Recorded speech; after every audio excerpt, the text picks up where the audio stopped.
Great. So this meeting is being held remotely and also in person, and will be filmed and recorded for live and subsequent broadcast available through the Council's website. The Council is a data controller under the General Data Protection Regulations, the Data Protection Act 2018. We broadcast and record Council meetings to fulfil our public task obligation to enable members of the public to observe the democratic process. Data collected during the process will be retained in accordance with the Council's public policies available through the Council website. Members of the Council are reminded that we should follow the Council's established meeting protocols, including around the chat facility, and that comments made in the chat facility are visible to all participants in the meeting, which may include members of the public who have also received invites to the meeting. So, colleagues, we do have an additional item today, item 18, on waste collection contracts. Can we agree to take that item at the end of the agenda? Agreed. It's urgent business. Thank you. Okay, so apology substitution of declarations of interest. We do have some apologies, I think. Convener, there are apologies submitted from Councillor Maguire to be substituted by Councillor Brennan. There's also apologies from Councillor Armstrong to be substituted by Councillor Daisley. We'll go to a roll call. Yes, thank you. Can the following councillors please indicate they're present at the meeting? Councillor Brennan. Present in the chambers. Councillor Curley. Present in the chamber. Councillor Daisley. Present remotely.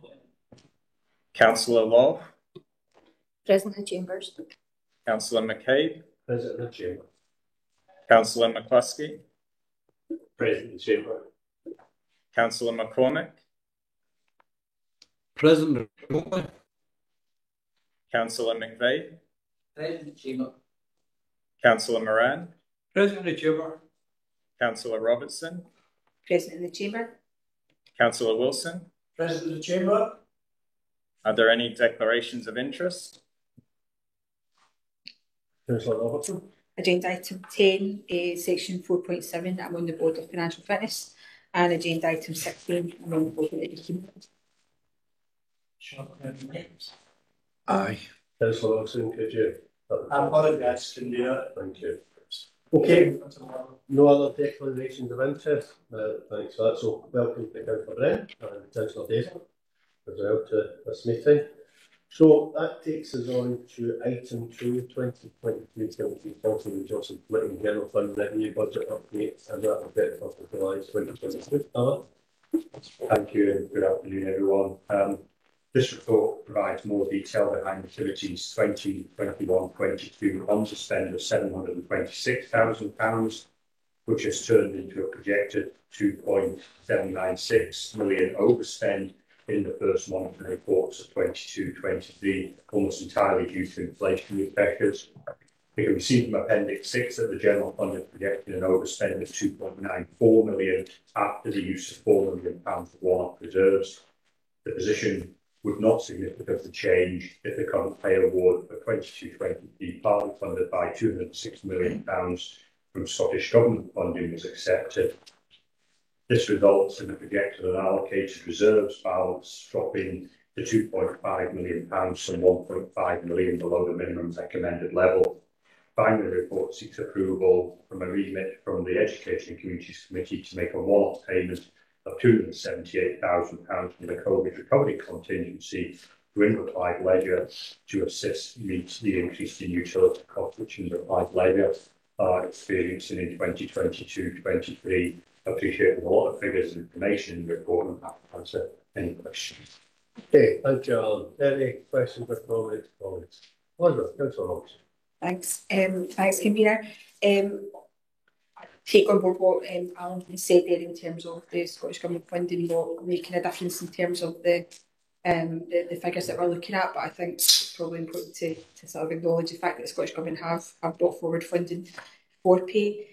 The question that I've got is actually in relation to Appendix 7. And it's about the earmarked reserves and actually the phasing of spending. So I'm just looking at the health and social care and regeneration and environment side of things, and the percentage spent against projection is quite low, and I'm just wondering if there can be some context put around that for us. just in the given all the facts and figures that we're having to look at in the context of things. Well, thank you.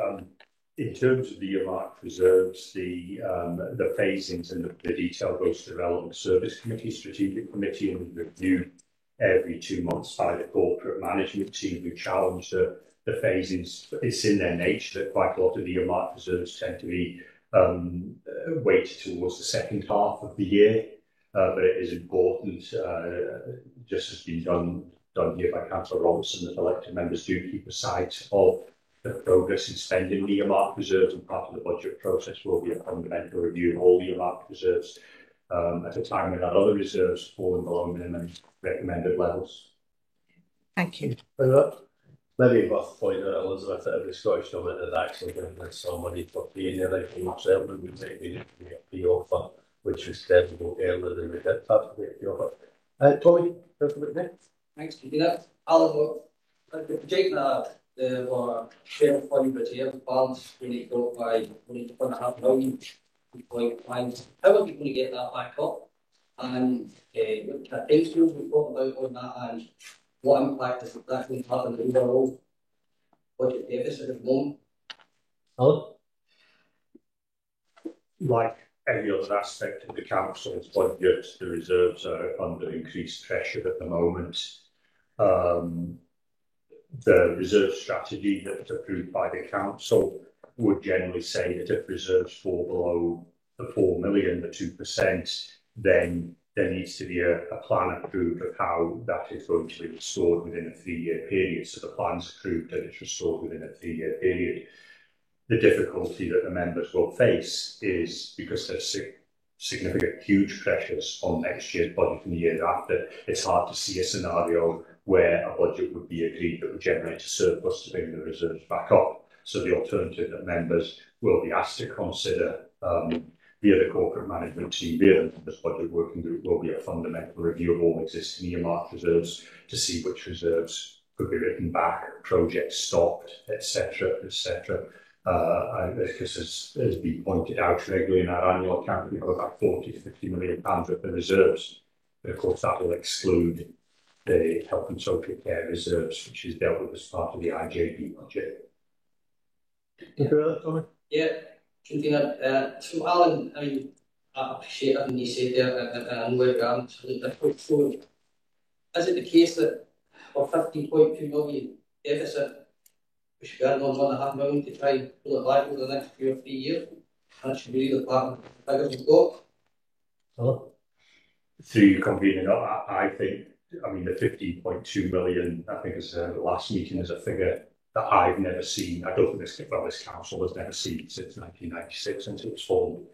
And that will be a huge challenge in itself. I think my strong advice to members is you need to look at your capital programme, you need to look at your earmarked reserves, and you need to decide what it is that is going to get stopped to try and bring the reserves back up and to protect the capital programme. I don't see scope in the recurring revenue budget to solve the problem. Okay, thanks. Yeah. Any other questions? I don't even know if you'll be able to answer this, but you know, we're looking at Evergreen Leisure and we're giving them this money to help through the cost of their utility bills. See, realistically, Alan, is there any way that raising the prices for admission to these facilities would go anywhere near covering the shortfalls that they're facing at the moment? It'd be too early to say. Officers are engaging very closely with Kieran Vango and the team over at Inverclyde Leisure. In fact, after this meeting, Ruth and I are going over to meet Kieran and have a discussion about his next couple of years' budgets. The situation at Inverclyde Leisure have, compared to many other leisure trusts in Scotland, is that they do generate a lot of income compared to their turnover. So they are quite commercial, but as a result, they have suffered more through COVID and people's changes of habits, the cost of living crisis. All these things will then expose Inverclyde Leisure, and as a result, expose the council who fund Inverclyde Leisure. There'll be far All the reports brought back to members via the members' budget working group in terms of the required leisure's position. Clearly, increasing charges is one option, but they've got to be careful that it doesn't turn more people off. Thanks, Alan. That's a good question. Okay, any other questions? That's a call. Chris. Thank you, Stephen. Just on this point, I just want just obviously to the record. Also, we've talked about 15.2 million, and I think we've sort of discussed about it's good to have this 15.2 million pound in our mind, and not to sort of like looking at reviewing and changing, etc. But I just want to say that obviously, does that 15.2 million pound, how does that compare with this actual overspend this year? Is there how much an allowance is in the 15.2 million pound for that overspend carrying on to the future years? Oh. Thank you. I've got £3 million of the extra inflation built into the 15.2 million that wasn't in this year's budget.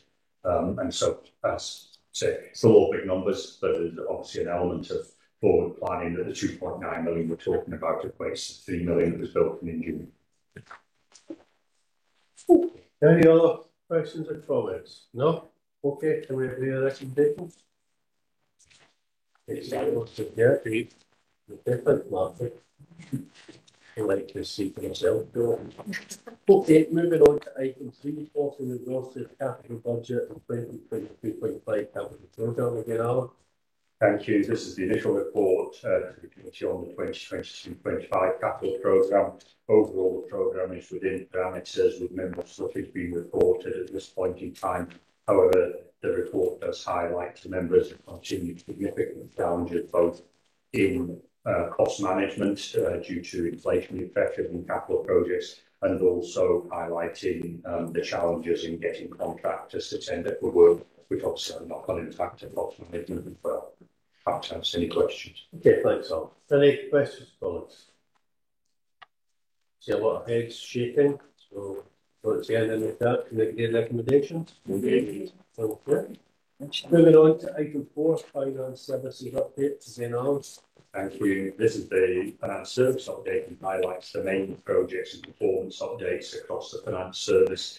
This report includes an update on the 2021-2022 debt recovery performance, progress on the various schemes to support many of the most vulnerable in the area, some of which schemes are now drawn for closure or have closed. An update in terms of the ICT ongoing migration to Office 365 in the cloud, progress on 21-22 accounts and the appointment of the Council of new external auditors for the next 5 years, and finally approval to move the reporting line and funding for social care finance team to the IJB Chief Financial Officer and the HSCP and alignment associated with that. Again, happy to answer any questions. Okay, thanks, Alan. Any questions or comments, Colin? No, maybe a recommendation? Thank you. We can get that. We start by the way. Okay, we've got time to find corporate policies for promise update report. Mona, next one speak for it.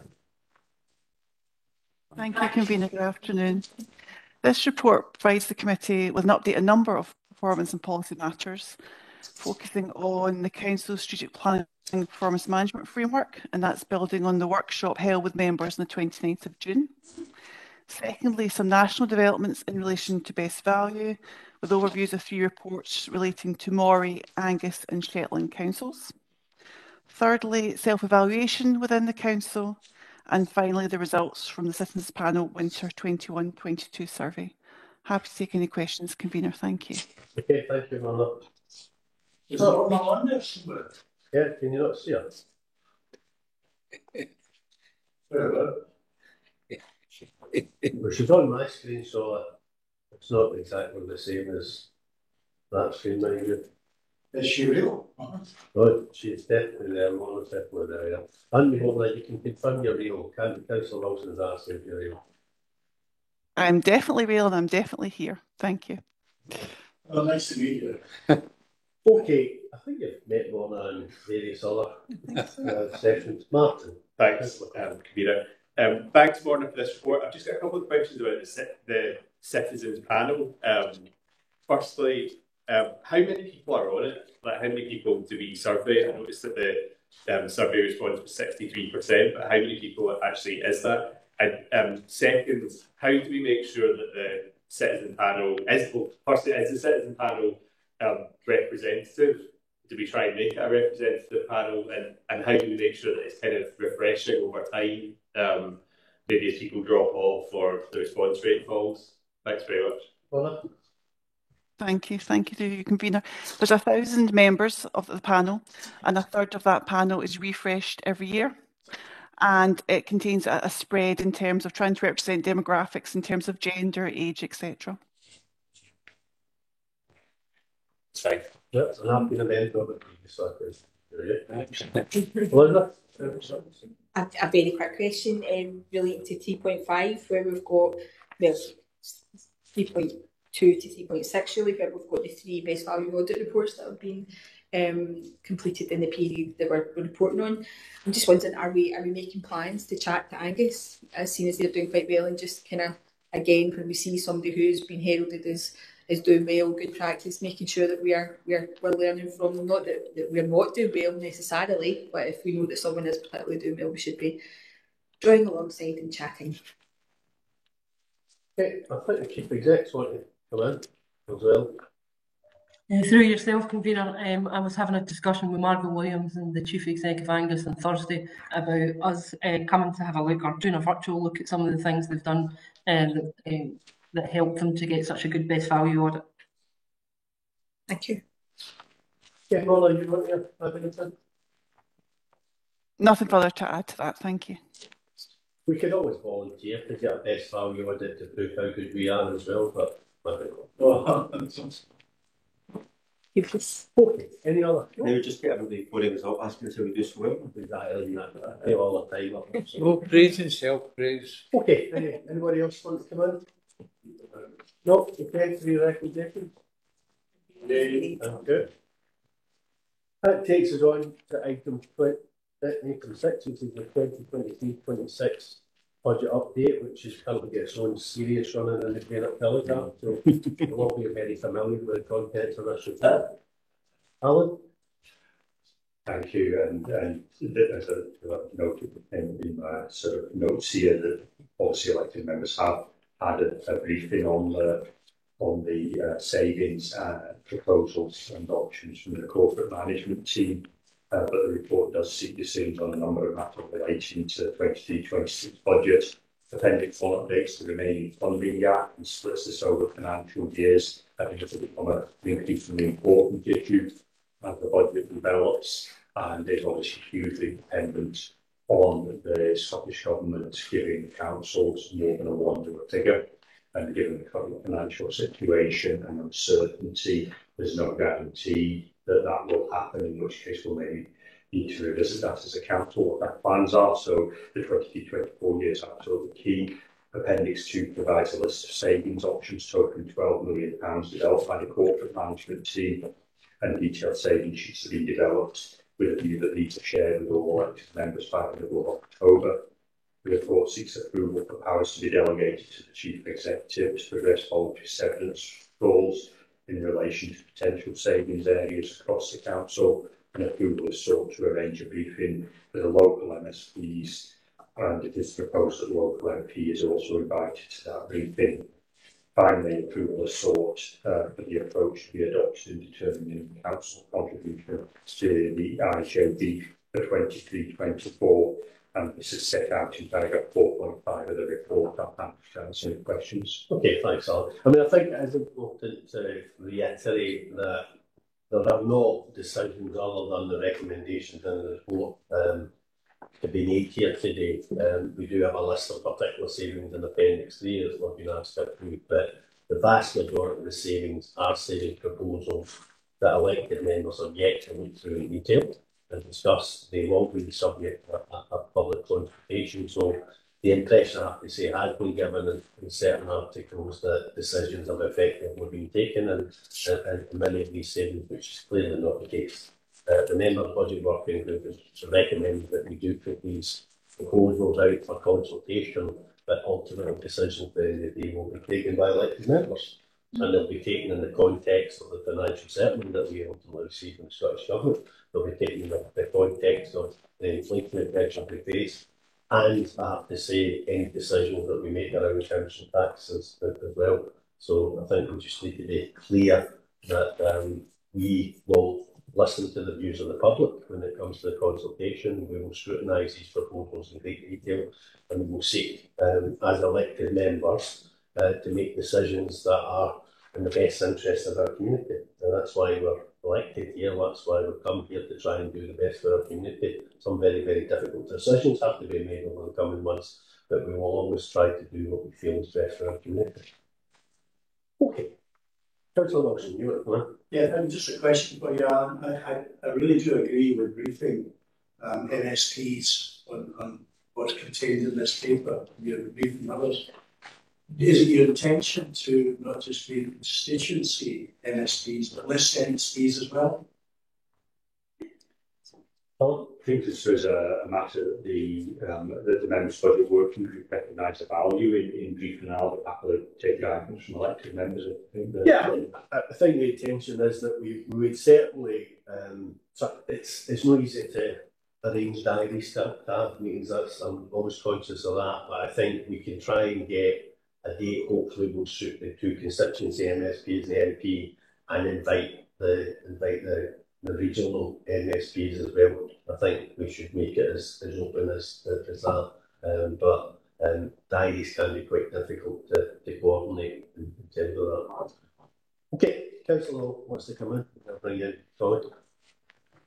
Yes, thanks, Stephen. I just wanted to check for the proposed savings. What work is done to ensure that the savings that's proposed doesn't affect the poorest members of the community the most? Oh. Thank you. A key part of the development of the savings will be looking at the equality impact assessments, and they're done on a saving by saving basis by the relevant lead officer, and then overall there's a Fair Scotland assessment also done in the budget process as well, and they will be all available to elected members prior to them making the budget decisions. The only point I would make is that given the nature of the services that the council provides, and where a significant proportion of the users of those services come from, given the sums of money that we're talking about, it is going to be very, very difficult for there not to be any impact on the most vulnerable by doing what the level of savings that we're looking at here. So it's not the case that the EIA says that if it's going to impact on the most vulnerable, the saving can't be taken. It's about the process you go through, as the members heard through the recent elected members briefing that Ian led on. Yeah. But leading on to that, in terms of the representation we're holding to make to the government, to a lot of elected members, was to emphasise the fact that council services do affect those most vulnerable in the community most, and therefore cuts to council services will have that disproportionate impact. Okay, so Councillor. Thanks, Medina, and again, echo Councillor motion to comments that we didn't need to get MSPs here to understand what we're facing here. But I've got a question on the voluntarily release earmarks reserves, Alan. £1.5 million we have into the moment. Now, probably cutting 200 jobs. An average of 10k is £2 million. An average of 20k, I didn't say £4 million. So that takes me back to my previous question. Again, how are we going to manage that? And again, how does it affect our overall budget? Because that will be required for April next year. So I think before Alan comes in, I think it's important to emphasise again, Tommy, that these are proposals at this stage. Absolutely. Potentially, worst case scenario, you could be talking in the region of 220 jobs.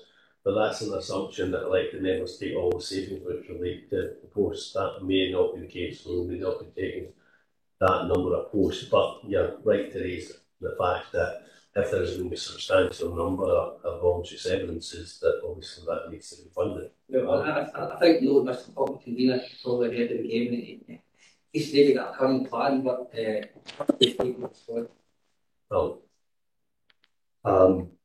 thanks, convener. Yes, and as it's flagged up in the report, it is another pressure on the reserves that we've got is the voluntary settlements earmarked reserves. Generally, and I'm just going back over the last 4, 5, 6 years, we have pound swapped, so to say, a 30,000 salary, generally the one-off costs of £30,000. Sometimes it's more expensive, sometimes it's cheaper, but it averages out around about £1,000 saving, £1,000 cost. The balance in the earmarked reserve at the moment is around about 1.5 million. My personal view is it's not going to be enough, because you'll need to save more than 1.5 million in employee costs if you're going for £15 million worth of savings, because employee costs make up 60% of our budget. But as the convener said, it'll be down to elected members to decide the weighting of different aspects of the budget. Where do employee costs fit? Vis-a-vis increases in council tax, increases in income, impacts on third-party providers. They're all the debates that will take place. But my sense is you're probably going to need more, and my response as to where the money comes from is exactly the same as it was for the general fund. It's going to be about sitting down with all the reserves and the capital programme and deciding what is not going to happen. And again, that will be part of the reserves exercise that we'll go through, by which time we'll have a better sense as to where the savings are going to come from. We'll have the public consultation response, and all this will hopefully come together in the new year. Yeah, thank you, Convener. And probably most people in this room, you join the council, you become a council, you're trying to do your very best for the communities and for Inverclyde and to make a difference. And I think for the last 5 years, and now into 6 years, all I've done is talk cuts. Cuts every year. Yeah. Cuts.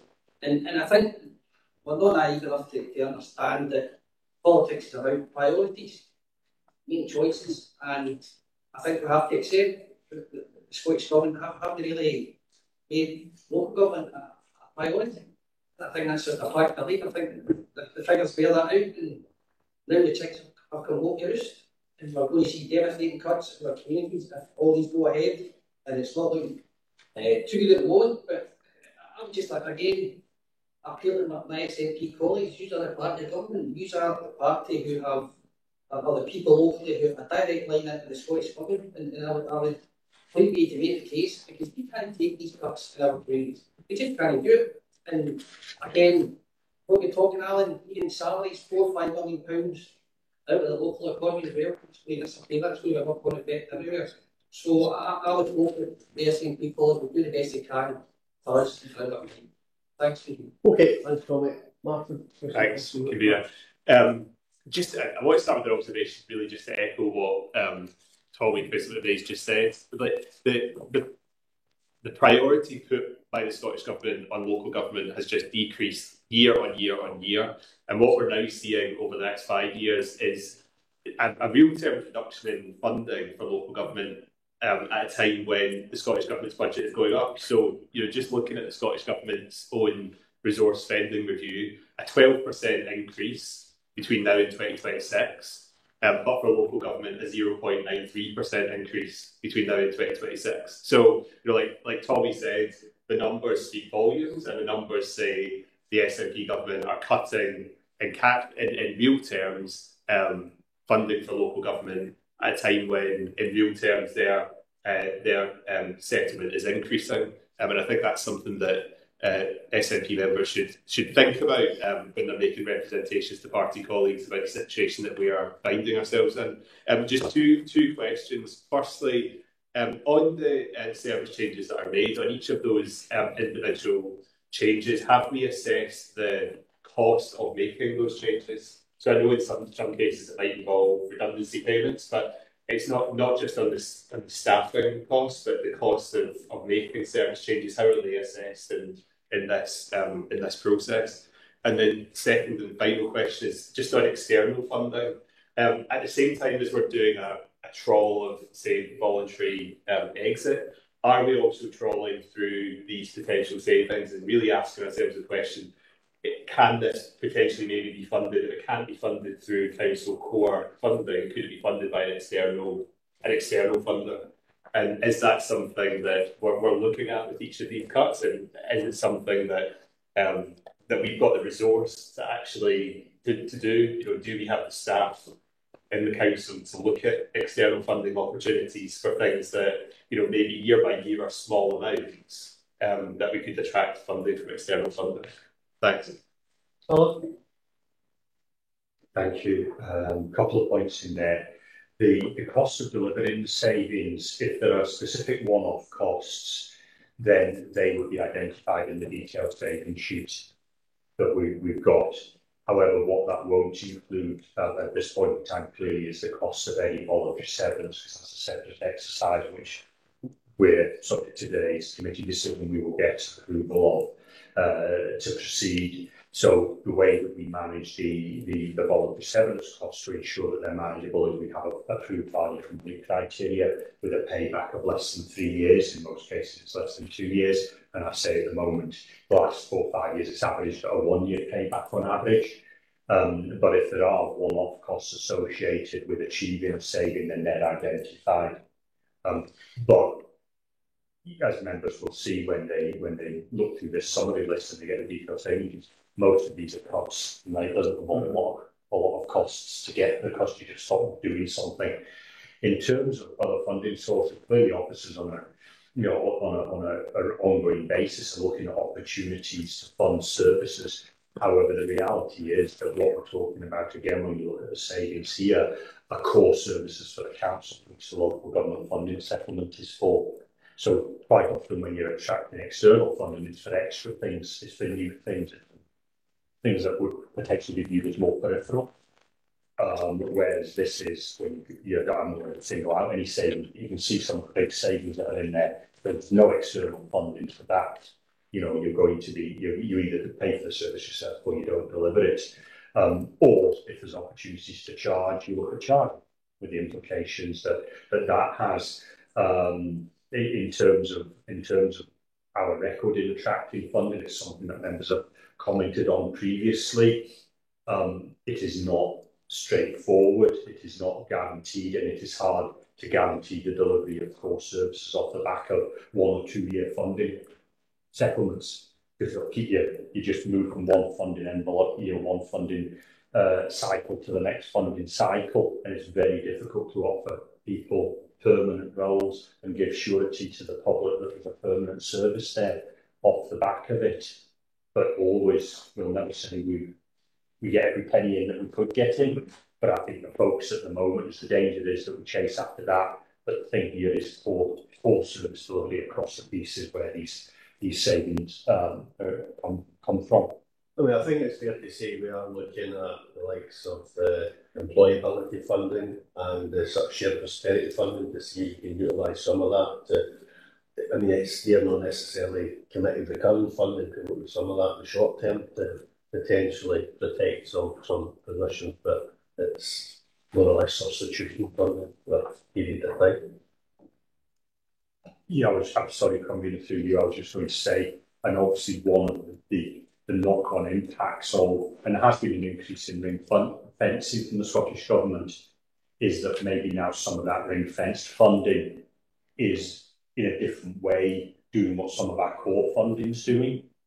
So you look at areas like employability, where the Scottish Government has put a lot more money into employability. Now they're the Scottish Government's employability schemes that may not be where we would spend the money, or you would choose to spend the money as elected members in employability schemes, but that would be one of the decisions, and you'll see there's a very substantial saving in employability down here. That would be one of the choices that elected members will need to consider. But you'll get a paper from Stuart Jinnison and the corporate management team highlighting all the ring-fence funding that we're getting, and so elected members can weigh up whether that is substituting for some of the core funding which over the years the council has provided for employability. I mean, there have been discussions, as Alan, at national level around the pay award, the potential flexibilities for councils around some of these sort of ring-fence funding. That's not yet concluded. But the difficulty is that some of the ring-fence funding might be for quite popular things. And if we were to un-ring-fence those fundings and spend it a different way, it might not be particularly easy to make those decisions either. Okay, Elizabeth, you want to come back in? I do, just obviously because we've had a kind of direct challenge to us as a group, and it's a challenge that I accept, and I'm not picking it up today. It's a challenge that we've already, when we do get a chance to write in the paper, you know, speak it to colleagues in the Scottish Government or to our MP or MSP, whoever we need to speak to. You know, it's a challenge that we're already making. I don't think the system is working. I think the system needs to change. We can't keep going round the cycle of grievance that we go round in terms of our financial relationship with the Scottish Government. I absolutely accept that. But, and this is probably me reiterating the point that Alice just made, that there are some things that the Scottish Government have chosen to do that are things that we previously did, and that allows us to then take a step back and say that's a resource that is not going to, the people of Inverclyde aren't penalised by the resource not being there. It's just not necessarily coming from the council anymore. So we have choices that we can make with measures like that. And when we talk about chickens coming home to roost, some of those chickens are £25 a week child payments. They're mitigation of a two-child cap in terms of benefits, mitigating a spare room levy that means that disabled people otherwise wouldn't be able to have a spare room in their house for their carers. It's prescription charges. Those are the sort of chickens that are coming home to roost, and I'm kind of okay with a lot of those chickens, to be honest. I go back to the report that was done by the UN rapporteur, Philip Alston, in 2018 or 19, where he spoke about the poverty situation in the UK and stated that in terms of the UK government side of that, it was a political choice. It was a political choice that the fifth largest economy or the sixth largest economy in the world had such a significant number of people living in poverty. And I see my Scottish Government, which is not infallible, making a lot of attempts to try and mitigate that and try and say that that is not going to be what our Scottish society is based on. So some of those chickens, I'm okay with them coming home to roost in the way that they are. There are changes that need to be made, and we make that challenge whenever we can. But that's, I guess, hopefully an answer to where I am, what I see, what we're about in terms of my response to Councillors McBain and McCluskey. But presumably, Elizabeth, you wouldn't be happy to make £12 million of budget cuts? Because, well, no, I'm not. That's not the point I'm making either, though. What I'm saying is that the system that's bringing us to that situation year on year is not a sustainable or tenable situation. The whole thing has to change. Yeah, I know, and we've had this debate in here on a number of occasions about how it changes, but fundamentally, the Scottish Government isn't changing the system at this point in time. And if we weren't having a situation where we're going to be meeting with MSPs and our MP, predominantly our MSPs in this context, to have that discussion and have them fight in the corner as well, then I think it would be more of a problem for us. But I think if we are making that offer to sit around the table and have that conversation together, it's the next best step that we can make. Okay, thanks for that. Okay, Chris, you want to come in? I think just touching on the broken system, I think we've also been in a situation where there has been money put into local government by the Scottish Government for a number of years, to the point that the council tax is significantly less in Scotland as a burden on the taxpayer than it is in England, and Wales, obviously Northern Ireland has a separate system. But that does mean we're over relying on government funding. And if there is other issues that we have to do, that means we are in competition for that funding. So there is no silver bullet here. I think we do look to see how we can actually get over this £15.2 million budget deficit. We do need to make our cases. I think everybody in this chamber will be making that case, both, first of all, to hopefully soon to our elected members in both the Parliament and the Scottish Parliament and the UK Parliament, and we'll continue to make that case. But as I go back to what, there isn't a silver bullet here, because if we get more money from the Scottish Government, then that's just, again, working into the same system that's not working. Our tax base, local tax base, reduces again. We'll have less responsibility that we can actually do locally to make decisions to the people of Inverclyde. And that's just the fact that it is. I think Councillor McCabe makes a point that 85% of our funding comes from the Scottish Government. That means that we have very limited choices locally about how we do that thing. So the system is broken. I'm not sure getting more money from the Scottish Government, increasing that funding from the Scottish Government is the solution. I see how that affects in Ireland, where the vast majority of the funding comes straight from the central government, and effectively the councils don't really do much there, both north and south. So we do need to look again at the system. But yeah, we will be making the cases. I think we all will be making the cases in this chamber to try and go over this £15.2 million funding gap. Okay, thanks, Chris. Martin, you want to come back? just keen to respond to a couple of those points. Like, nobody, I think, imagines that the system that we've got in place for funding of local government is perfect, but we've had 50. So the SNP government came to power in 2007 promising to abolish the council tax, which would have possibly gone a long way to helping to fix the system, and we're sat here 15 years later still waiting for the council tax to be abolished, reformed. Who knows? We're still, we're left with a broken system 15 years into government. We're not talking about 4 or 5 years in, 15 years into government, that provides us with a funding system that isn't, particularly sustainable.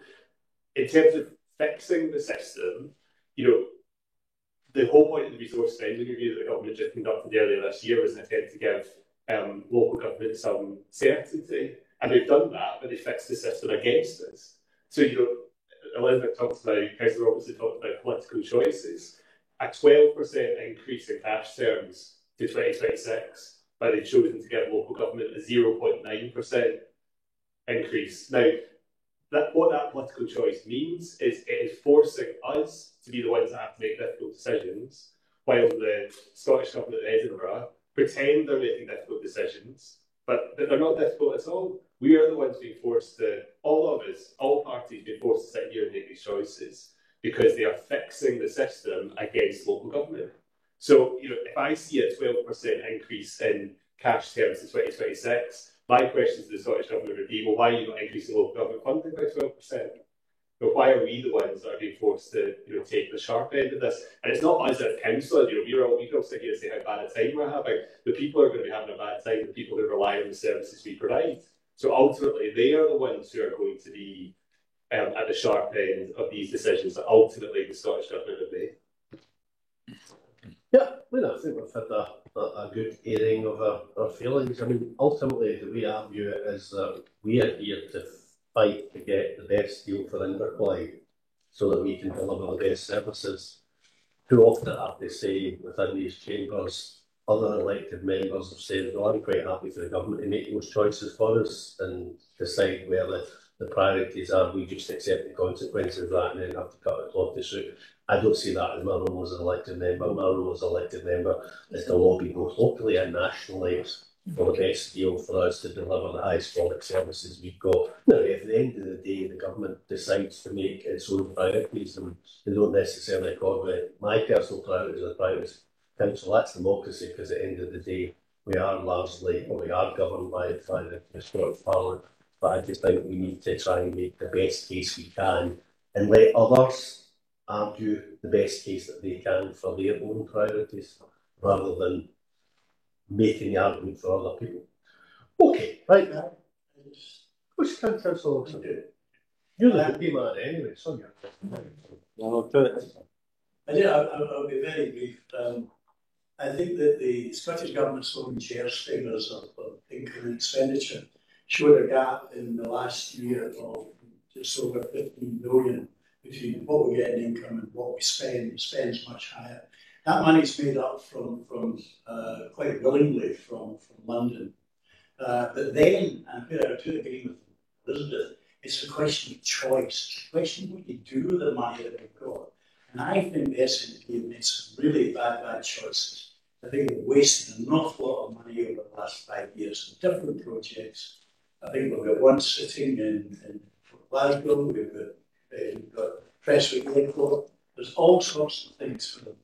Fortunes into have not come to anything. And I have constituents who can't believe it, that they pay school fees, St Columbus School, then their child goes to university, and they get their school fees paid, the university fees paid. Some of it I just cannot believe. That surely cannot be a priority for parents who've got money. Okay, I don't really want to prolong this too long, but you want to the last one. I'll do the last one. I think to be fair with the talk, David, I think there is a choice that's made for people voluntarily go to pay school fees. There is a great state school system in Inverclyde who spent millions of pounds fixing up the schools. So yes, you can have your child educated in Inverclyde in a great school system, and then also have them educated at tertiary level for free as well. That's a priority the Scottish Government has made. That's one of the challenges. But on GERS, that's a discussion for us. GERS, that's a discussion for us. Okay, right. Any other comments on the actual report versus the actual report? No. Right, you agree with recommendations? Agreed. Thank you. And that includes a meeting of the MPs as well. Okay, moving on to item 7, 2023-26 budget consultation. I think George is going to speak to that. Yes, through you, convener. The report highlights a proposed, following on from the Alan's report earlier. The report highlights a proposed approach to budget consultation. Sets out the broad areas of engagement, how we would plan to break down the savings proposals into manageable chunks, and a timescale starting the consultation in mid-October and reporting back to the corporate management team and the members' budget working group in November and December. Happy to take any questions. Okay, thank you, George. Any questions or comments, Colin? Okay, Crystal then. Just a quick question. So I think we've talked at length about the unfortunate position that elected members are finding themselves in. I suppose the paper outlines how to consult on something unpleasant in the most efficient and practical way. I just wondered, George, in section 4.2, when you mentioned that easily manageable groups like the people savings and place savings, that I think these can often quite easily intertwine. So I wondered if in practice is that consultation looking easily manageable, or could it potentially give some confusion to the respondents to the consultation there? George?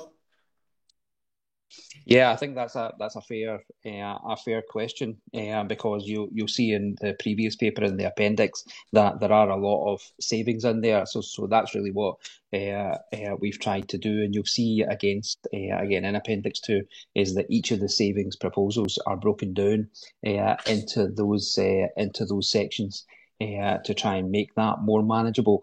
The proposal in the paper is to I suppose not go for a very light touch approach, given that there's a lot of content in there and a lot of detail, but actually giving a bit of information, a bit more explanation about what the saving actually means and the impact, to try to get over that point exactly that you're making, is that we've got a duty to explain to people exactly what the impact is, so that their decision is informed.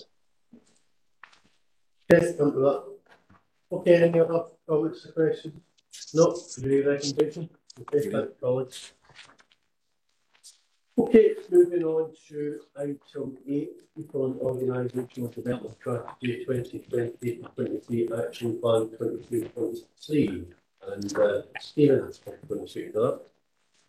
Thank you, convener. Good afternoon, everyone. This report seeks the agreement of the Policy and Resources Committee in relation to the key actions and initiatives that my service will be taking forward over the next 12 to 18 months.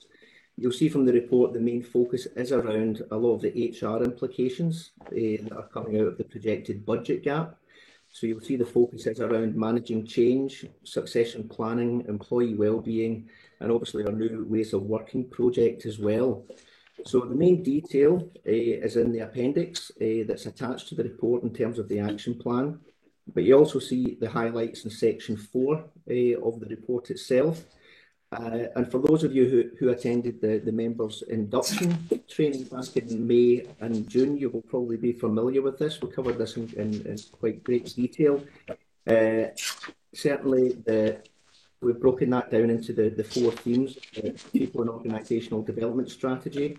I think we've highlighted that the theme 3, we talked about the importance of HR policies and modernising them. And one of the things we did focus on in the induction was the extent to which the HR policies apply to elected members as well. And there's a good number of them that elected members can link into as well. That was certainly something that members were interested in, and obviously myself and my team can take any questions on that at any point. I suppose looking at the implementation of the plan, section 5, I've highlighted a lot of the significant additional demands that have been on the team over the last 2 or 3 years, particularly around the impact of COVID. We've obviously seen an increase in recruitment activity, as you can see from section 5, and also the staffing numbers as well have certainly temporarily increased as a result of COVID.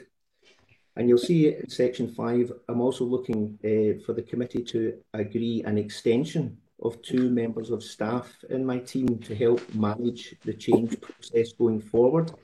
We have had 2 additional members of staff in the team over the last couple of years supporting a lot of the change management activity, savings and the workforce refresh programme.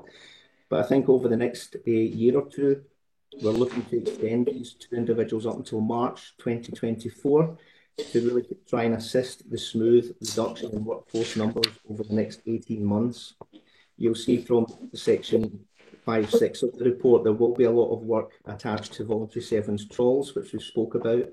But not only that, the workforce profiling, vacancy management, temporary staff, redeployment, service reviews, etc. Will have a big demand on the HR and OD teams going forward. In terms of funding that extension of those 2 resources, we're not particularly looking for additional money here, but we would like to redirect funding of 2 earmarked reserves. One which is a 40k unallocated balance for the workforce refresh programme, that's outlined at 5.7, and also the balance of 35k from our Discover Inverclyde project. That was a significant COVID recovery funding arrangement that was put together, and we want to use £35,000 of that to extend these 2 members of staff, as we see that as a priority in terms of managing the HR implications of the challenges ahead. So really just asking the committee today, first of all, to agree to the sort of main focuses and the key actions and initiatives over the next 12 or so months, but also to agreement in terms of the redirection of resources to be able to extend the 2 staffing resources within my team. And I'm happy to take any questions on the report. Thanks, Convener. Okay, thanks, Stephen. Councillor Ross, David, yeah, thanks for this, Stephen. Listen, if I was the managing director of this business and you're my personnel director, I'd be asking you why you want to recruit more staff to handle reducing staff, and why can't you do this reduction of staff quicker? Thank you. Stephen, you want to pick up that challenge? Okay, I think I heard what Councillor Wilson said. Is basically there is we're not recruiting any more staff to my team. I want to extend 2 existing members of staff that have been with us for the last 3 years. I think in terms of getting a smooth reduction in the workforce, there is obviously a lot of HR work that requires to be done. I've highlighted the significant work attached to any sort of voluntary severance trawl and the support that employees will need. There'll be pension calculations to be done, there'll be redundancy calculations to be done, and there'll be lots of letters back and forward to these members of staff. We also have the redeployment process, where we're looking at vacancies that have come up and employees that are displaced. A lot of time spent in managing that process and engaging with employees and managers to try and match people to suitable jobs where savings have been taken. So that's a high-level summary, but certainly in terms of managing the process, if we don't resource it properly, it could lead to significant problems in terms of the implementation of the savings. So I think it's important we need to resource it. We like to treat our staff a wee bit. Just used a bit more brutality. Yeah, we like to treat our staff a wee bit differently from P&O, Councillor Russell. I'm not saying any more. Okay. We'll throw for you this week, Dave. Councillor Ross. Thank you. So obviously I appreciate that most of this report is quite operational. It's things that are just going to be kind of done and moving along in the background. But I think there are a couple of points in here that actually are of strategic concern to us, actually in relation to the very next report that we're going to look at, agenda item 9. The recruitment retention side of things and the succession planning side of things.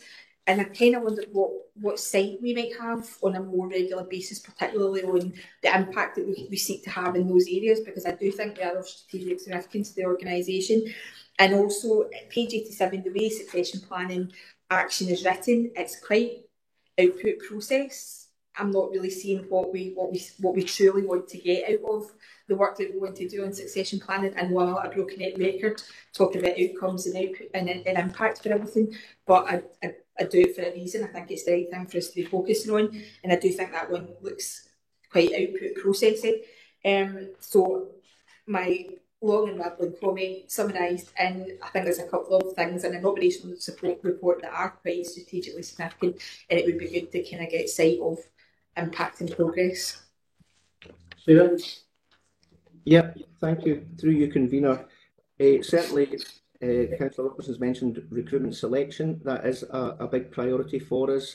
We are trying to look at initiatives and certainly streamlining some of our processes to try and attract people to come and work for Inverclyde. And we have done a bit of redesigning of jobs, in terms of trying to make some of our harder to fill posts more attractive. And we'll continue to do that. In terms of the succession planning, I recognise this is, I suppose, just one line in a table. The intention would be that we do want to review our succession planning processes, which we have in place. And we do want to improve upon that and make them more outcome focused where we can. So the intention is that we will bring a reviewed process for succession planning to the committee within the next 12 months in terms of the project there. Autumn 22, I think the timescale is for that. Okay, Autumn 23. Sorry?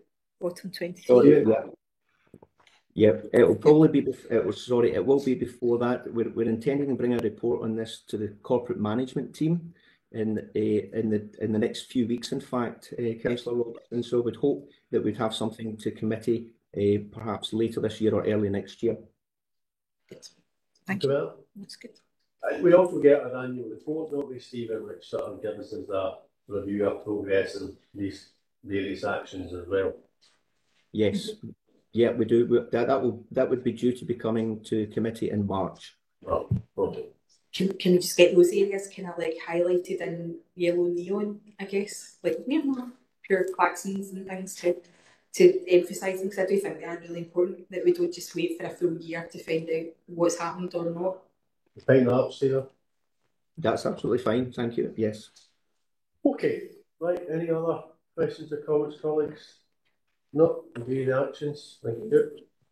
Recommendation. Okay, moving on to item 9, which is the NRS mid-2021 population estimate Scotland and the census 2022.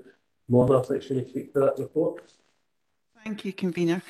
This report provides the committee with an overview of the latest population estimates as published by the National Records of Scotland. And this shows that Inverclyde's estimated population as at 30th of June last year was 76,700, and that's a 0.5% decrease from the previous year. That's been driven primarily by fewer births than deaths, as opposed to out-migration from Inverclyde. The report also gives some more detailed information on population change nationally, as well as some comparison to other areas, as in addition to national census work, our local response rate and follow-up we're proposing with National Records of Scotland in relation to that. Happy to take any questions. Thank you, convener. Thank you, Mona. Any questions, colleague? Martin. Thanks, Leader. Thanks, Warner, for this report. Just two things struck me. One is the in-migration number, which looks a lot better than it's been in previous years. I know that's kind of cancelled out by the out-migration and deaths, but is there anything that we can find out about people who are moving here? Like, do we know the profile of people who are migrating in and out of Inverclyde, or is it just the numbers that we get from this exercise? And the second is on the census. It's concerning that the census return was as low as it was. What's the potential impact of that, and are we having discussions to try and mitigate it? Thank you. Thank you, convener. In terms of the inward and outward migration stats, it's just those headline figures, I'm afraid. What we know in terms of those numbers, we don't really know much in terms of the detail from National Records of Scotland in relation to that.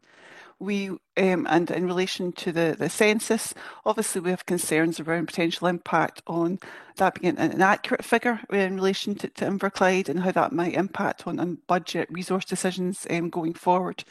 There was a meeting with National Records of Scotland scheduled that has had to be pushed back due to the death of the Queen, but certainly we're picking that up with them soon. Okay, James, Councillor Desmond, you want to go on?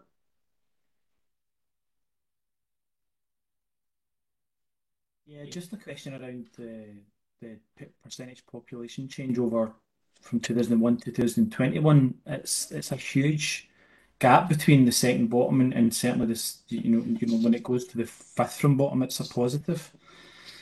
So, what's the overall kind of opinion as to why that's such a big gulf and a big gap?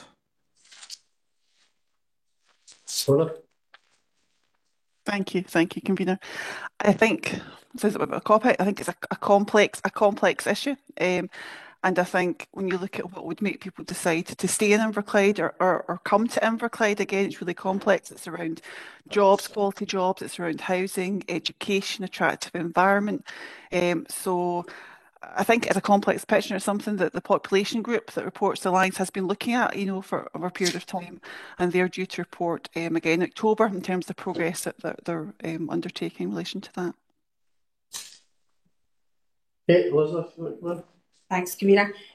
This is pure nosiness on my part, this question really. If we're having a conversation with National Records for Scotland, I'm wondering if we've ever had the conversation about changing the mode of the census gathering. Headcount censuses are difficult, and they are difficult in areas like Inverclyde. We had the additional context of the digital first aspect, which I think was a barrier to people. Some people are for many reasons are sceptical at best about being going to the system, etc. I'm wondering if we as Scotland have ever thought about sample census rather than headcount census, if that's something that's ever been considered. And I, in my nosiness, would like that question asked of NRS when we're having the conversation with them, if that's at all possible. Donna? Thank you for that. Certainly it's not something I'm aware of them considering that alternative model, but happy to pick that up in discussion. Thank you. Okay, Alan? Thank you. And Commissioner will be aware that the previous Chief Executive raised concerns directly with NRS regarding the approach before, when it was first announced that we're going to move to digital first, if you would see that we were potentially going to be one of the lower collection areas, and that's why we're having the follow-up now, because obviously so much of the council funding is linked to population, so it becomes almost a self-fulfilling prophecy.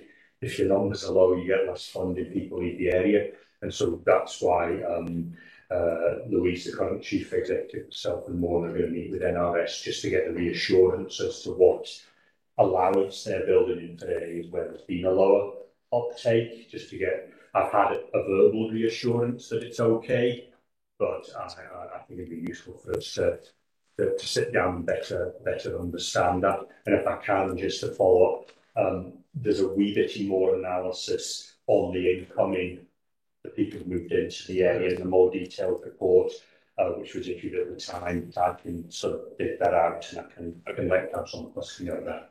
Thanks, helpful.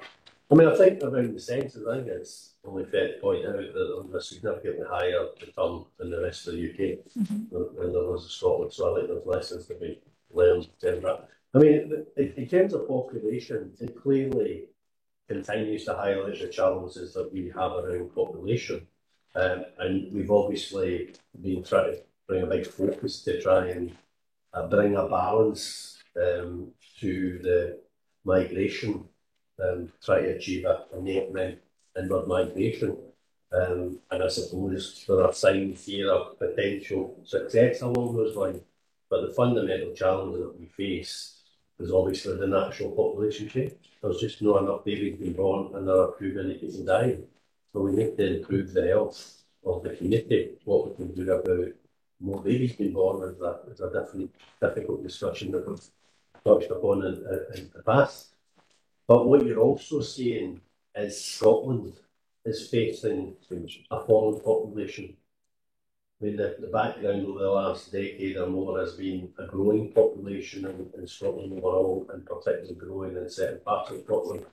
We're now seeing the potential for Scotland's population to fall significantly over the coming next 20 years. So population decline is not now just unique to places like Inverclyde. It's something that Scotland overall has to address, and there is a national strategy to seek to address it, but clearly it's important that that national strategy has some teeth behind it, and we obviously play a part, hopefully, in the delivery of that national strategy. David, Councillor. Yeah, thank you. Thank you. Alan, I need a bit of clarification here. We're looking at a significant drop in our birth rate, which is predicted to continue. The previous paper we've seen since 2020 an increase in teaching staff from 150 in early years of 18, 230 increase in education. When I look at the Members' Budget Working Group and the proposed savings being put forward by education, there's nothing like 230 heads coming out in 23-24. I don't know whether it should be to you or to Ruth, but should we not be looking for more savings coming out of education? I think we'll get Ruth to explain to you that the Scottish Government has provided this funding for particular purposes, and it's ring-fenced funding, so Ruth will explain that in a bit more detail. Thank you. Ruth? Yes, a lot of that is linked to the money Scottish Government has put in on top of what the Council will put in as core teaching. So, for instance, things like the Pupil Equity Funding, the Scottish Attainment Challenge, the extra money given for the recovery teachers. This has been in addition to what we would have received as part of our grant, and there have been conditions to those, for instance, the amount of extra teachers we can put into the system, or the amount of extra pupil support assistants. So, and remember the FTE, the FTE is not the same as the headcount as well. So, there are significantly more teachers in education, but that's all come with ring-fenced government over the last ring-fenced grants. Sorry, over the last 7 to 8 years. Yeah, thank you, Ruth. Is the ring-fencing not stopping? I thought all the attainment and the Pupil Equity Fund, I thought that was stopping. Ruth? Through you, Convener, we are getting significantly less money also, so some of that will be stopping, and that will be meaning less support assistants and less teachers in the system. So the totality of the budget is not the totality of the reality of what Inverclyde will be going through, the loss of teachers, because remember we're losing nearly £2 million in grants through the Attainment Challenge. So we will see a significant decrease in the amount of people supporting education over the next 2 to 3 years. Thank you. And the increase in early years is related to the expansion of early years provision, where the number of 3 hours has doubled to 11. I got that. Okay. Right, any other? Oh, Chris, you want to come in? Yeah, just I think this is a very interesting paper. It always raises a similar type of questions every time it comes up, apart from the usual where the babies come from. But I think from the perspective of where we're getting here, obviously we're going to have an issue Scotland-wide and probably UK-wide over the next wee while, because we've got the effect of the baby boomers, the booming population after the Second World War, and obviously those people are my parents are in that generation coming to that point. But we're looking at now the situation where we've always got, we can look at the issues we do, underlying problems. And I think this really brings to the board what we have to do with regard to the task force and getting additional development regeneration into Inverclyde to provide a better offer and more what they call jobs for people to come into Inverclyde and do it, because without those jobs we're going to see this continuing on. So we need to look at how we actually create and sustain and develop jobs in Inverclyde. So I welcome the fact that we're going to have a task force, and we really, and I do welcome the fact that UK Government Ministers and hope the Scottish Government Ministers confirmation shortly as part of that task force. It did really drive home how we get to the bottom of this issue is getting jobs in Inverclyde. And I do welcome, though, maybe Councillor Wilson is a little bit less, what you call it, full-hearted support about the investment the Scottish Government has made in the person. So again, it's about stabilising and bringing jobs into the area. maybe not everything's been done correctly, but certainly not looking at does that being investment, because that's more kind of jobs like that we do need to reflect. Okay, that's it's just for Ferguson today, so we'll do well. Okay, any other questions or comments? No? Okay, we'll do the recommendations. Agreed.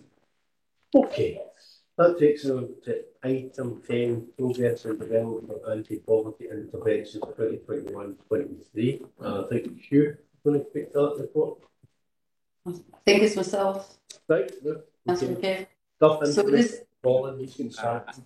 That's not correct.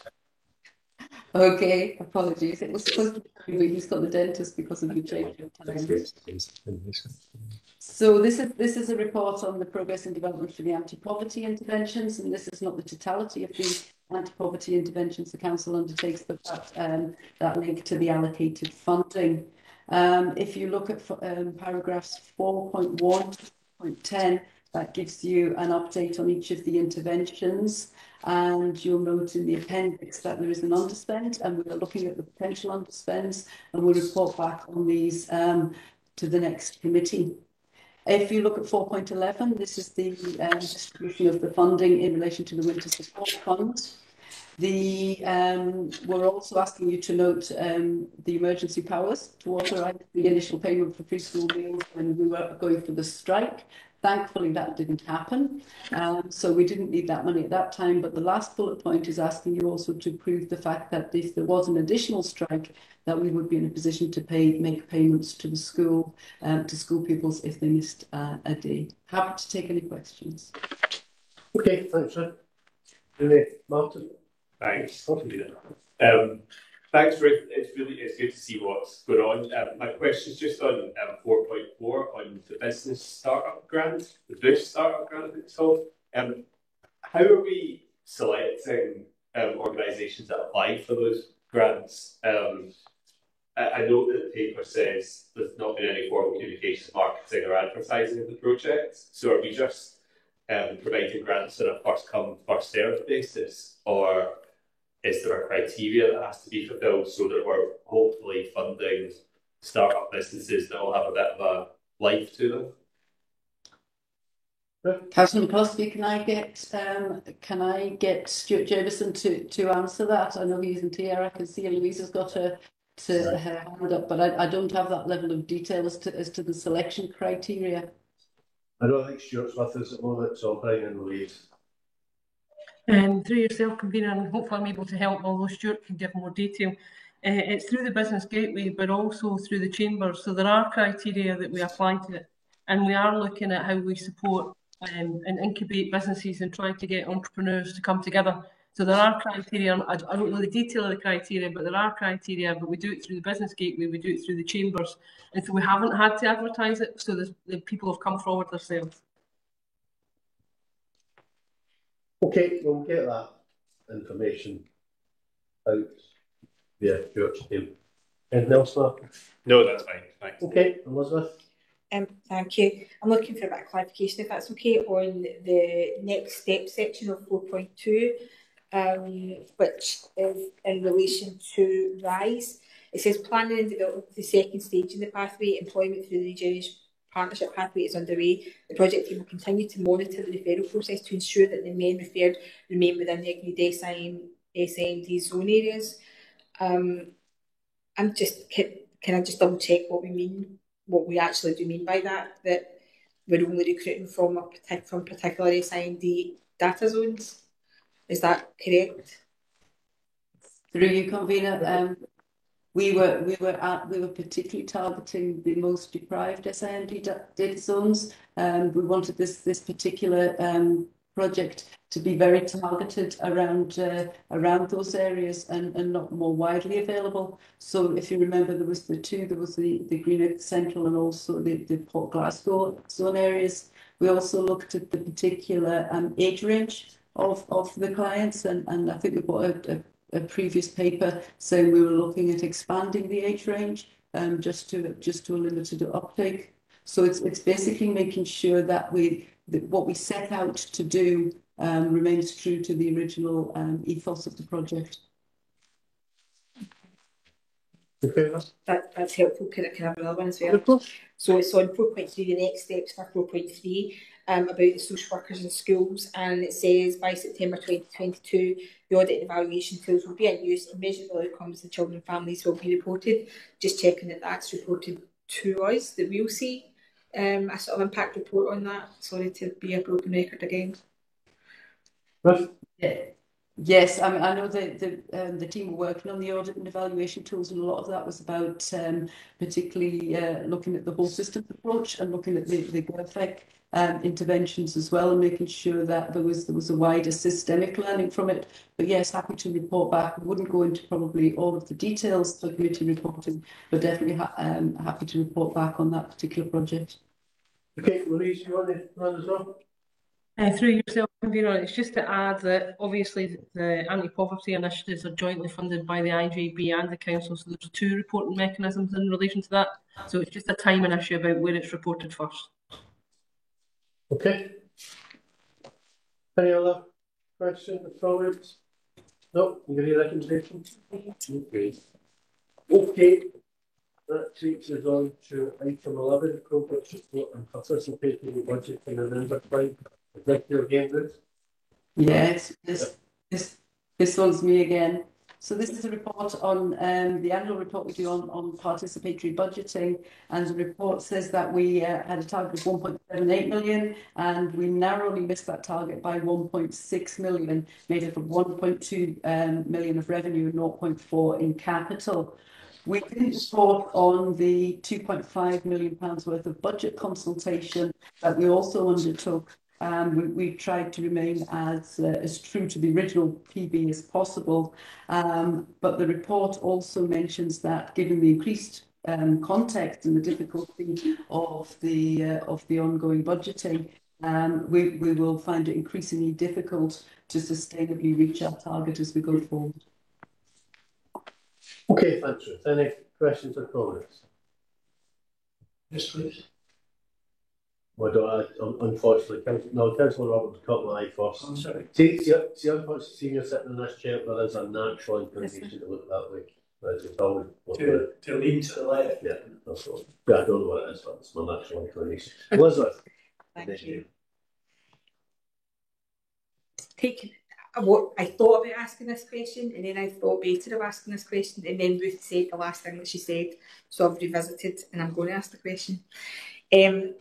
If it's going to become more difficult to look at PB because of the challenges we've got, is it time to kind of think about the more naturalistic processes of PB, and not making it sort of large, like bidding systems and, you know, doing it that way, but actually doing it more naturalistically through the budgets that we have. I keep going back to the one I always use when I've talked about this over a number of years now is children and family social work. You know, the people who use children and family social work are the children, their families, their foster carers, their kinship carers, and that population of people could probably give us a better steer on how to use some of that budget than anyone else in the world. So I'm just wondering if things are going to be more challenging in terms of PB, but we think it's important to do PB, then is it time to start looking at more naturalistic approaches? Okay. Through you, Convener, I think PB has evolved. I think the initial idea that communities were given an allocation of money and the voting system around that, it's been difficult to sustain. And you see where authorities have done that, they've found it difficult to do it year upon year upon year. And there's also the tension of having movable budgets across communities and also sustaining a service. So I think the reality of PB has proved difficult to put in as it was originally intended. I think what we're seeing nationally, and Tony goes to the national groups, is much more of what you're describing, much more involved around good consultation on the budgets that are in place. That doesn't mean you're giving people a pot of money to spend. It's saying that the amount we do have to spend is done in meaningful consultation with the community. And that's why we went backwards and forward about whether or not we would put the 2.5 million budget consultation as part of PB. It's not the true spirit of PB, but actually it is consultation. Tony has been invited onto the national group because they are actually quite pleased with our approach. They see Inverclyde as being a very consultative council where we get lots of valuable information from what the community tells us, but it's not PB as originally planned. Okay. Well, Councillor Roxton's just give you an example in terms of the recommendation as to opportunities for PB. So there you are. You want to give us an example, Councillor Roxton? No, I'm certainly not. I'm going to agree with the theme of Elizabeth there. It's not worked very well. It's not proving to be successful. It is something that's taking up time. It's something that I don't think is a priority for this council. And really my question is, should we not just bin it now? That would be a political decision. We signed up to this as part of one of the 32 authorities. It may die a quiet death at some point, David. I mean, I think the reality is participatory budgeting is all right when you've either got stable budgets or growing budgets, but when you're year on year cutting your budgets, it's not exactly an easy thing to implement, and that's the challenge that we've got, and I suspect it's slipped further down the government's pecking order, so it may well die a natural death at some point. Yeah, I'm advocating quick passing. So I think that's above our pay grade even, so we'll see what happens. Okay, any other questions or comments? No? Okay, the recommendation. Very good. Right, that takes us on to item 12, Warm Hand of Friendship. Ruth, is that you again? That's me again. So this is looking at the cost of living that's coming up, particularly with the rise of utility bills. And the anti-poverty group have been looking at ways of mitigating the difficult winter that's coming up. And this paper brings a number of proposals. The Warm Hand Friendship is meant to be looking at not only keeping people warm, but also providing resilience in communities, so that it's not always just through monetary benefits that come that will get us through this winter. It's part of the spirit that got us through COVID, where communities support and help communities. So paragraph 4.2 is looking at creating a directory of warm spaces, some of which are already in place. For instance, our libraries are an absolute example of civic buildings that are heated, that are open, that will have activities going on where people who are perhaps struggling to heat the houses can go and visit and have a wee blether and perhaps a hot refreshment. So we are looking to create a directory of all of the spaces that are offering that provision. When we began to work with the third sector on this in particular, they were saying, well, we're also feeling exactly the same issues with our rising utilities. So you're asking us to perhaps open up for extra activities in a time when our heating bills are going up. And we looked at Gateshead in particular's model, where they were looking at small grants for anybody who's looking to extend their opening hours or put on additional activities, but for third sector to apply for, to be able to just in their own communities provide extra warmth or different places to go to, and that's very much to link to that ethos of the warm hand of friendship. We're looking also at HSCP, putting £30,000 in, subject to the approval of the IJP, to look at warm boxes. And warm boxes are provisions that will help keep people warm. For instance, blankets, the flasks, torches, helping people through the winter, and with the cost of those who are hit by the cost of utilities. And also we wanted to extend the grant rather than just being places, but also for communities maybe to pick up on that idea, and perhaps to extend the idea around warm boxes, but also to extend the idea about perhaps uniform swaps.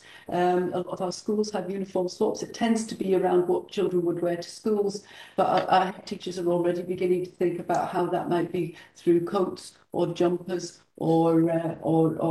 scarves and gloves and things like that.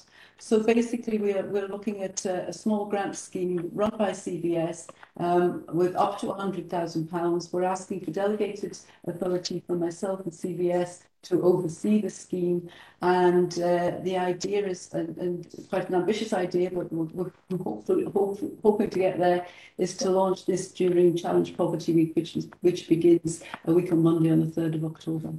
Happy to take any questions. Okay, thanks, Ruth. Martin, Councillor. Thanks, Convener. Thanks, Ruth, for this. It's great to see this happening. It's just a thought on part of this. One of the things that concerns me is obviously we need to be targeting support at the people who need it. But one concern that I've got is that the pool of people who need it is just going to keep growing and growing and growing over the course of this winter. And that some of the people who might benefit from something like a warm box might not be in contact with services that we currently run. So I see here that, for example, the warm box are targeted to elderly and home care. I know we need to draw the line somewhere. I think that's really good, but I'm just wondering if school communities are the places that a lot of families who might be struggling, who might not outwardly be struggling, that might be the place where some of these things can be made available. You know, for example, I think the warm boxes would be something that would also benefit families who are coming into contact with schools, as well as elderly people and those who receive care at home. I'm just wondering what thought we're giving to that. So how we reach the people who maybe have never needed these services before, who might be reluctant to come forward. Thank you. Yeah, you raised a very good point, and we had that discussion. The issue with the warm boxes is we eventually came to the conclusion that we would target those as people known to services, because the £30,000 won't get you a huge amount of warm boxes. And so we were basically looking at targeting those interventions. If you were to put it out generically, you would very quickly run out, and it wouldn't necessarily get to the people you were wanting to go towards. That's why we thought of the idea of just that sort of warm hand of friendship and people reaching out and possibly helping each other. Uniform swaps, things where it's linked to zero waste, tend to be very popular, tend to be places where everybody will turn up. There's always been a worry about stigma being attached to any of these initiatives. Yet we've seen some very good initiatives. The pantry, where it's sold around zero waste, and the food shares, and also the clothes shares, where people turn up because it's actually almost the right thing to do. So when we were looking at the boxes and thinking about whether or not we would make those wider spread, we were thinking it was the wrong intervention for the wrong target group. It doesn't stop people perhaps sharing torches, sharing blankets, looking at flasks and doing that in a different way. But we would think that probably the money wouldn't stretch far enough for the type of warm box HSCP we're looking at. Okay. Elizabeth, did you want to come in? I did.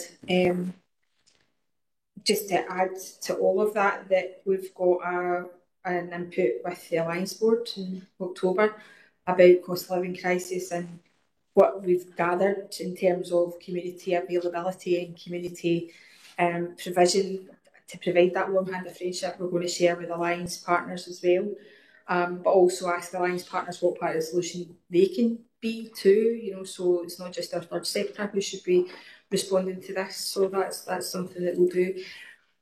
It is the same kind of principle as what happened during COVID, but just a point, and I just want to kind of have this point on record, that everything everybody did during COVID, everything else had stopped, and they were able to do this and respond in this way. During the cost of living crisis, any response that any organisation or agency is going to be making is going to be in addition to their business carrying on as usual. And I think we should be aware of that as well, that this isn't the world has stopped and we're now doing COVID response. It's the world is carrying on, everything else is happening that we as an agency are set up to do, and we're also doing this as well. So I guess it's a shout out for grace to everybody in terms of how we have the capacity to respond in this area, although I know everybody will be very willing to do so. That was the kind of points I wanted to make, but the question I've got is about the efficiency of access to the grant money via CBS. I'm just wondering, are they currently set up as a grant making body? Is that something that they're already set up to just kind of respond and do? I declare an interest. I am a trustee of Inverclyde Community Fund, but Inverclyde Community Fund, for example, is set up as a grant making body and could do this with the money like tomorrow kind of thing.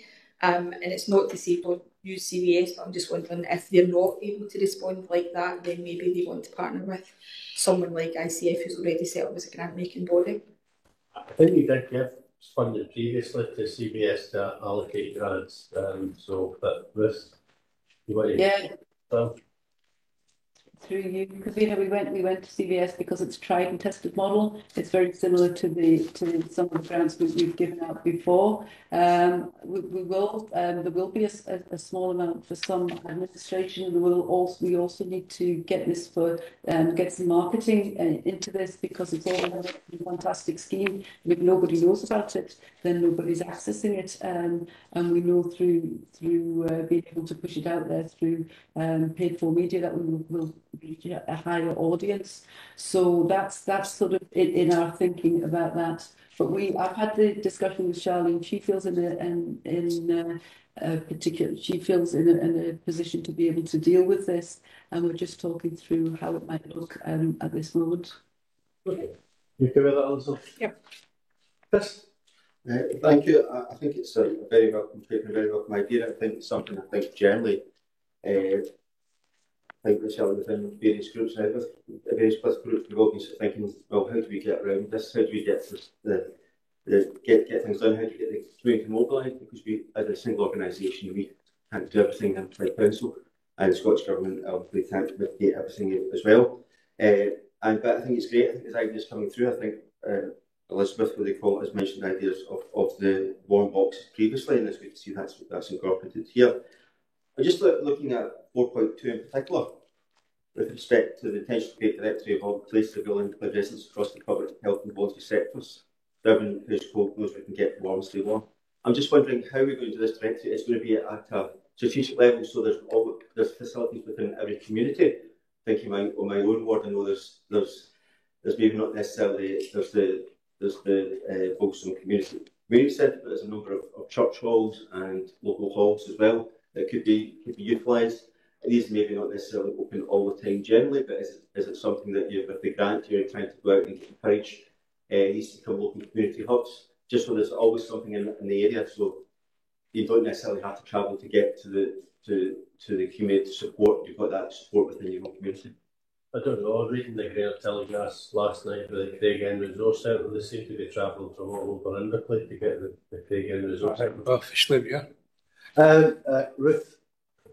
So yes, that's an idea we've been grappling with. What does the directory look like? And we've looked at other authorities to see how they've set up the directories in the different way. I mean, some in London and some in the northeast of England as well. And to be honest, we're not going to be able to do it in a very sophisticated way, looking at every single opening time and every single location. So here's the two things that we are going to do. The first is that Inverclyde Life, that exists already and links to the voluntary sector, will hashtag anything that's a warm space or a warm activity. So when people are looking for activities, they'll be able to search via the hashtag. The other is basically looking for, and it will be just a directory by location.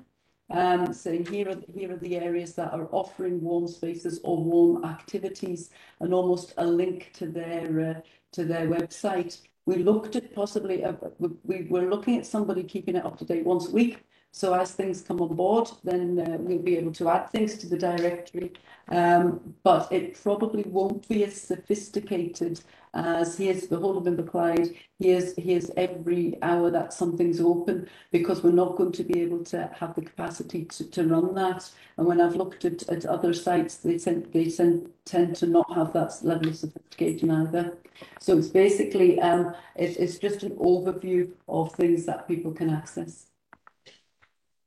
You want to come out, Chris? Yeah, just on that hashtag, I think going by what the previous discussion has also identified a lot of older people, or the ones who would be vulnerable, is trying to make sure that we can get that information out to them, and that so they might be more tied into more traditional print media, etc., that kind of thing. So how do we get that out? Are we going to be liaising with third-party sectors to make sure that there's a way of disseminating that information in the hard print, i.e. on notice boards, back at churches, that kind of thing, so that people know what facilities are available in the area and where to go and ask for help and where to point them in the right direction. Yeah, that's something we were thinking through. So basically, CVS have a lot of connections, and again, that's one of the reasons for looking at CVS, so they can actually target the groups who may not be social media savvy, and they'll be linked into different organisations. And of course, the organisations who run similar types of operations will know what else is going on. The other was, again, with the paid content, trying not to just rely on social media and possibly use some Greenock Telegraph advertising to go out as well. Okay. Councillor Lawes. Yeah, I'm aware of churches who are already doing this, but we've really got to the voluntary sector. We've got to be quite careful what we're getting into as a council. I think it's a good idea, but we should be encouraging the voluntary sector to do it with support from us. This isn't a key objective of this council, I don't think. Okay, thanks. Well, keep people alive. Okay, can we not ban it across because anybody that's online can really hear that conversation? Councillor Rob. Aye, thanks, Convener. You know, I welcome this paper as well, but it's getting the directive of organisations who would benefit from such grants. My own church has a food bank twice a week, a Sunday and a Tuesday, which I'll be working on in about an hour's time. And we get a lot of people come there who are really desperate for some help. But also, within my own ward, St Francis Church in Port Glasgow runs every Thursday for elderly people. There's a dinner put on with St Vincent de Paul's up there, where they go there every Thursday and get some warm to eat and meet a bit of company. Now, there's a lot of great work done within churches throughout Inverclyde. I don't think we shout all about the things we do, and I don't think we know where to go with, because all this stuff at my church anyway, it's all run with voluntary donations, the parishioners from the church in wider field. So if this money is going to be available, I would like to think somebody would approach us and maybe we can get on this direct as well, because we would certainly be welcome any help we can get. And going forward, we are really not looking forward to this winter, because we know that the problem we have at the moment, come January, February, I just don't want to be about, because it's going to be horrible. And if we could get any assistance, I would welcome it, and I hope that the CVS do reach out to other organisations and let them know that the help's available, and just to go to the usual suspects. Yeah. Ruth? Yes, that was again something we thought through, and I know CVS through the Resilience Network has already contacted people who are churches and other voluntary organisations who have something going on already. I think what we were thinking was reinventing things if there was something already in the area. So my understanding is the churches with CVS a couple of weeks ago to look at what they were already doing and how we could build upon the things that were already in place going forward into the winter. So the churches should have been in touch with CVS. If it hasn't, I would urge them to get in touch, because it's building on things that are already there. That is the hope of this project. With respect, we should be reaching out to CVS. They should be reaching out to us, because we don't know about it. And I think of a lot of churches in the same situation. If you don't know about it, then when you contact CVS. CVS should be doing something proactively. Well, Robert, with all due respect, we don't know sitting here that CVS are they doing things proactively, right? That I think we've made a fair point, others have made a fair point. We've taken account of these fair points, and she will have discussions with CVS and the others within the anti-poverty group to ensure that we take account of all the suggestions that people are making. Okay, anybody else got any helpful suggestions they want to make? Right, we agree with the recommendations? Agreed. Right, thank you. Okay, item 13 is the Community Council update. I'm going to invite Peter to speak to that report shortly, but Councillor Cassidy, our Community Council campaign, is waiting patiently here as well. Share his thoughts with us. So after Peter's introduced the report, I'll invite Paul to say a few words. Okay, Peter. Through you, Convener, the purpose of this report is to update the committee on officer activity in relation to community councils, and in particular to seek the approval of the committee, firstly, of the application of a transitional period in relation to certain requirements of the scheme, and that up until the next community council election. That's dealt with at paragraph 4.5. And secondly, of an intention to bring a report to full council in due course, seeking the commencement of a formal review of our current scheme. That process is covered at paragraphs 4.9 to 4.11 and appendix 1. Officers are pursuing ongoing engagement with community councils, so they can identify areas where support, assistance or training is required. That's summarised at paragraph 4.1. The officers are looking to work with the present CC members to maintain and stimulate interest in the work of community councils and strengthen their position in advance of the next schedule of community council elections in September of next year. The relaxation sought is to allow officers the flexibility to work with those groups that may have fallen below minimum levels of, for example, meetings or memberships. And the purpose of seeking approval of the commencement of a review process is so that any matters identified in terms of that engagement that are attributable to the scheme can be addressed. Happy to take any questions. Okay, before I bring other members in, I'll invite Paul to tell us his comments. Thank you, Peter, for that. I can thank you for bringing this report forward. I think it's a very good report, and I completely agree with the recommendations that Peter's making. I definitely think that the case could use that relaxation in the rules and look at next year's council elections.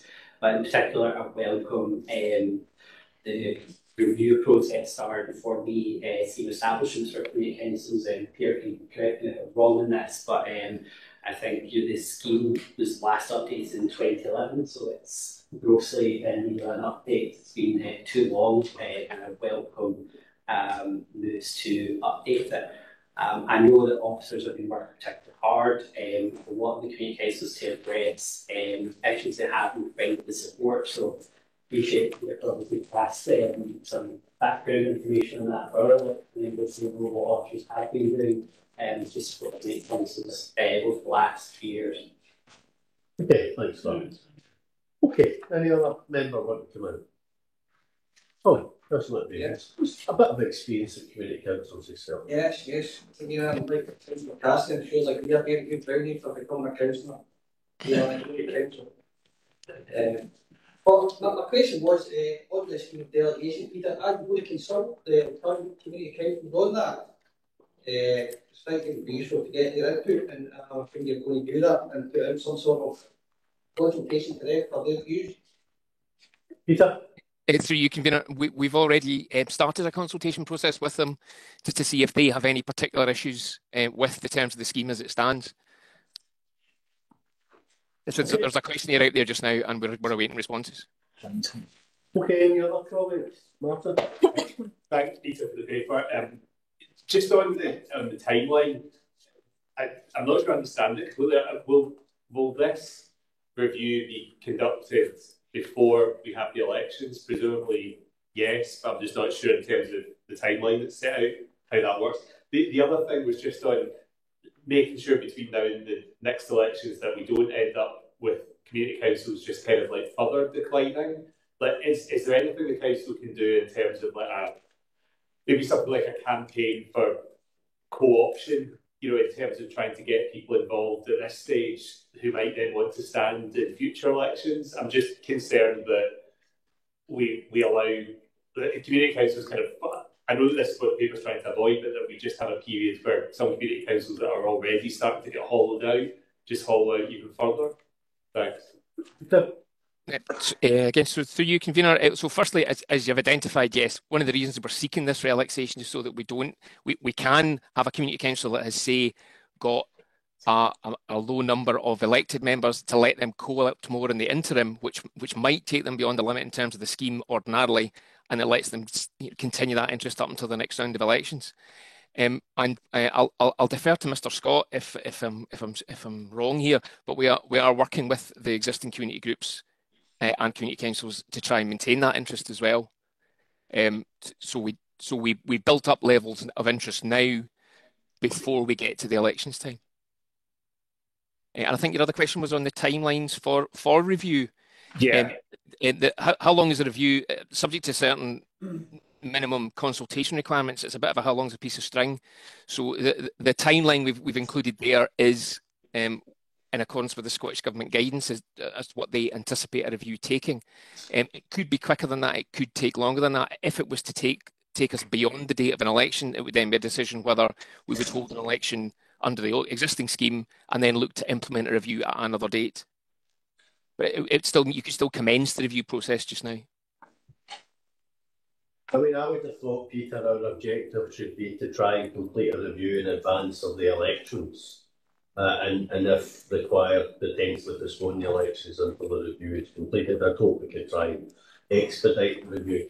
I mean, I simply don't think it's sustainable for us to sit with a number of areas with no community council representation for a further 5-10 years. I think we need to address that fundamental point as part of any review, that if Inverclyde can't sustain 11 community councils, then we need to look at reducing the number of community councils to ensure that we've got functioning community councils covering every part of Inverclyde. So I think the sooner we get on with the review, the better. Okay, any other comments? No, we agree with recommendations? Agreed. Thank you. Okay, that takes us on to item 14, Cooperative Councils Innovation Network. Yeah, thank you, Convener. Yes, so everyone will be aware that we we're going to report back to the committee over the potential of becoming a member of the Cooperative Councils Innovation Network. A meeting was held by the network for members, which was hopefully helpful. So, bringing the paper today, just asking for a decision as to whether or not the council joins, and if it wishes to, then how long, and identifying where the money would come from. Happy to take any questions. Thanks. The view of my group is that we should join the network for a trial period of 3 years, and I think the suggested funding route is highlighted in the report, the earmark reserved for project officer capacity.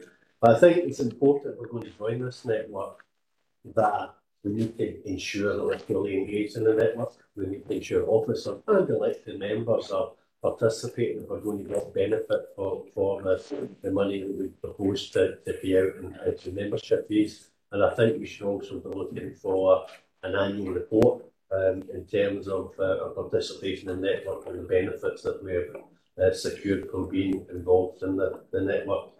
Happy to hear what other views are on that, but that's certainly the position of my group. Chris? Thank you, Stephen. Just on this, I think as a general, I think we're relatively relaxed enjoying it. I think anything we can actually see about getting cooperation and improving is always a good thing. I'm just wondering, the report identifies that the only City of Edinburgh Council Glasgow City Council members of the network at the moment. Are officers aware of any other councils thinking of joining? Because it does seem to me that within Inverclyde, within Scotland, there's we would be significantly different to the two other councils who within Scotland, and that might cause us a wee bit of an issue trying to make cases for the cooperation. The other thing is with respect to the project capacity earmark reserve. I think that's an earmark reserve identified for providing officer capacity with respect to going for projects, the effective comments to close kind of thinking. Would officers be able to provide comment on the fact that effectively the reduction of that earmark reserve, whether that would have a significant impact on the actual rationale of having that earmark reserve in the first place? So I'll take the first one if me through you, convener. So no, the network didn't make us aware that I can recall of any other authorities looking at it. But we did make contact with Edinburgh Glasgow. Maybe defer to Ms. Buckland in respect of the earmark reserve. Phil? Thank you. We viewed it as probably entirely appropriate that that earmark reserve is the reserve that's used, because I imagine one of the main aspirations from joining the Cooperative Councils network will be to learn from others and see what others are doing, which was exactly part of the blue sky thinking. I think what we're discovering, I think some of that money is already been allocated to supporting the task force as well. I appreciate that some elected members may have had an aspiration that they could be used for a temporary post for a period of time. The reality is, in the current recruitment difficulties, you're not going to get people who are going to stay, and it'd be better that we use that money, learn ideas from others, and then the existing officer capacity, as has been highlighted by the convener, need to engage in the process and pick up ideas from what the good work that the Cooperative Councils network appears to be doing from their presentation. Okay. Thanks, convener. Yeah, so I think just my personal view, and also based on having worked for a number of local authorities, that being part of a wider network is always beneficial in terms of learning, improvement, impact and collaboration. Ultimately, those benefits are usually passed on to the population that we would serve. I think even in this committee alone, we've looked at comparisons with other local authorities that we mentioned, Angus, we mentioned looking at them in terms of building value, population challenges. There's obviously lots of learning that we can do, but I think to respond to Councillor Hurley's comment that we've also looked outside of Scotland for some learning. Here today, we've looked at Birkenhead for the pantries and Gateshead. Ruth mentioned earlier on in terms of warm-handed friendship. So I think something like joining this network is going to be a really good thing for the council. And I think I would also put in a comment that it would be good to see staff at all levels of the council able to be involved in the training opportunities and learning to bring, particularly staff who wouldn't normally get to travel to training. I know that we're living in a different world now in terms of COVID, where a lot of things are online, but I think it would be a really important addition to the council. Thanks. Okay. Any other comments, Elizabeth? Thanks, Convener. I think we're quite comfortable with the trial period as well. We're quite comfortable with that, and comfortable with broadly with where the funding would come from to finance that. But I think, given that that's where it's coming from, I think that should be the focus of annual reporting. It's not a kind of, this is what the network does and provides and blah, blah, blah. It should very much be about, this is what our engagement with the network has been, and this is what we've achieved or done or benefited or improved on the basis of it, rather than just a blanket, this is what the network does. I don't think that would cut the mustard. I think it needs to be very much more focused on as a function of that blue sky thinking for us. No, absolutely, and that's why I suggested that we have that annual report outlining the benefits. Yep. And at the end of the day, if we have the first annual report and it says there's not been any benefits, then we might reconsider our position. Certainly, I'm only suggesting at this point in time initial 3-year period, but I mean, we could cut that short if we decide that it's still be beneficial. But for it to be beneficial, it will involve officers engaging in the network to secure the benefits that other councils really think that will be from it. And I think there will be opportunities for elected members to engage in the network as well, and it's important that we take up those opportunities as well. Okay, so we agreed on that? Right, thanks for that. Okay, that takes us on to item 15, Pakistan flood appeals request by myself on behalf of the Disasters Emergency Committee. Ian, you want to pick up on that? Yes, thank you, Convener. Yeah, I mean, as it says, it's a request from DEC for their donation appeal with respect to Pakistan floods, following on similar donations made by the council. So looking for a decision as to whether or not council committee would wish to make a donation, and that would be how much, and identifying the relevant budget. Happy to take any questions. Any questions? Just the relevant budget. Well, I mean, it's highlighted in the report potentially the COVID recovery fund, but I'm not overly comfortable with that. I have to say, I think if we're going to get a donation, it's out of the general fund reserves, and Alan's 1.5 million grows to 1.5 whatever million we decide. I think times are tough. Times are tough. There's no doubt about it. We can't get away from that, and the report does highlight that. But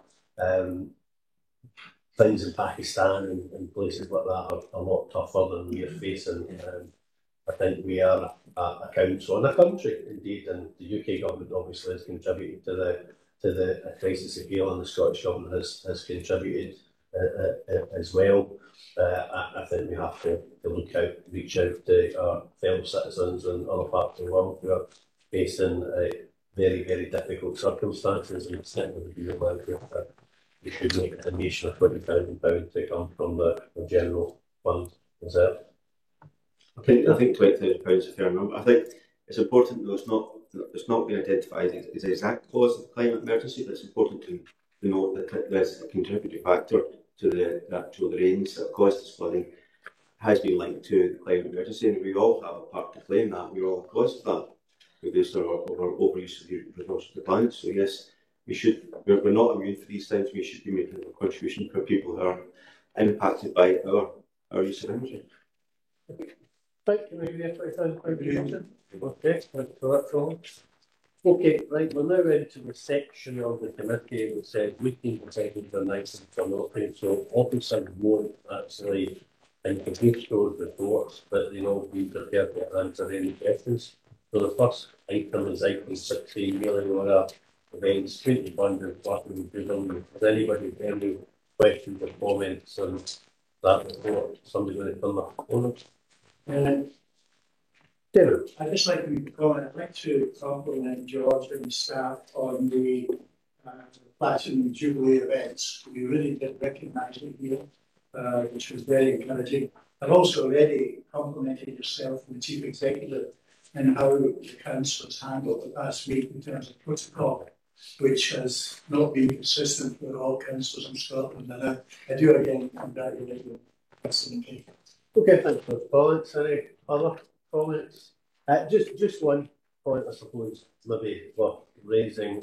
Paragraph 4.15 mentions the British Pipe Band Championships, which is obviously held recently, which coming up here and run up to the Gulf Highland Games. There certainly has been a desire to look at bringing Pipe Band Championships or other events to Inverclyde.